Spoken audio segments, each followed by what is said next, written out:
let's open it up to questions. I don't know if we have any. Do we have any microphones or? Do we have any microphones? Oh, this one. Here we go. Yeah. I'm blind to that. Okay. If you could all try and remember to introduce yourselves when you ask your questions, thanks. I'm from Bloomberg TV. So when you talk about partial decontrol of fuel, you spoke about floating price. This is price the subsidy or this is price of the fuel usage? See, the plan that actually we are currently working on and going to suggest is the subsidy you have per litre, roughly fixed. What I mean by roughly fixed is within a certain price band internationally, say $90 per barrel to $130 per barrel, details to be worked out. You keep the subsidy fixed, which means if the subsidy per litre is fixed, fluctuation within this is going to be all transmitted to consumers, but at each point of time, each consumer is getting a buffer of whatever it is, 5 rupees per litre or whatever subsidy you're giving. So the subsidy is fixed within a reasonable range, which cushions the consumer, but it does not freeze the price. From now on, people are getting used to the fact that the prices will rise and fall. So this is Tushar from Bloomberg News. I just want to know, Fitch just revised its outlook to negative. This just happened about half an hour ago. What are your first reactions to that? And what do you have to say? Yeah, to me that was expected. Even before I knew about it, I more or less knew it was coming.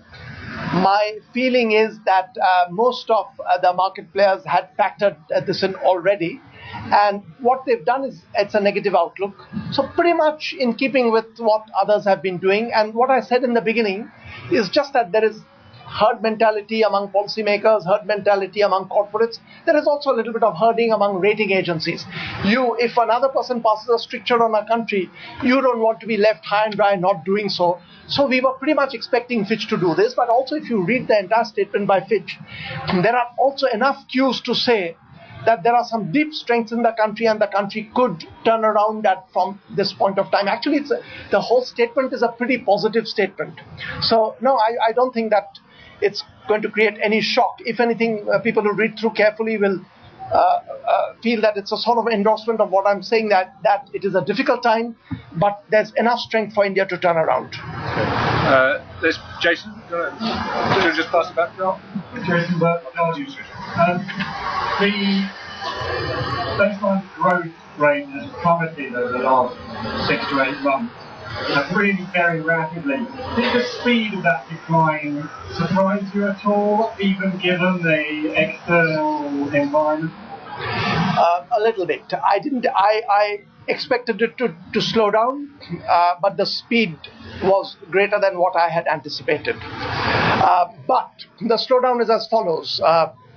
If you take the last year, the 4 quarters were 8%, 6.7%, 6.1%, 5.3%.